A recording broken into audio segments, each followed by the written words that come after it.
महारानी गई है बाजार पैसों में आग लगाने। आने दो, आज बताती हूँ। कहाँ कमरे में घुसे जा रही है? आग लगा रही पैसों में? मुझे तो ये समझ में नहीं आता तू अपने मायके में कैसे रही होगी।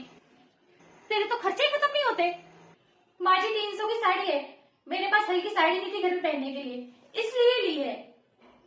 ये सही है, पहले शादी फंक्शन के लिए भारी साड़ियां लो और फिर घर में रहने के लिए डेली यूज के लिए हल्की साड़ियां लो।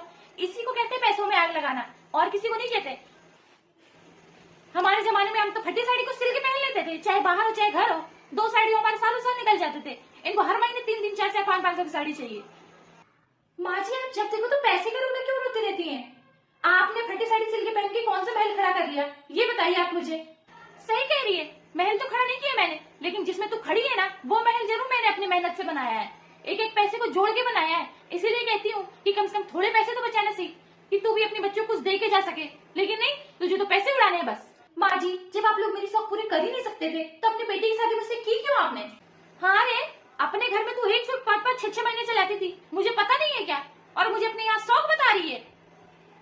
वो कितने बड़े अम्बानी के घर से है ना, मुझे अच्छे से पता है, तो मुझे बताने की जरूरत नहीं है। आपसे बोलना ही बेकार है। शौक करने के लिए कोई मना भी नहीं कर रहा है, बस पैसों में आग मत लगा, पैसे से फूक मत। बड़ी मेहनत से कमाता है लड़का, 300 की साड़ी के लिए इतना सुना दिया।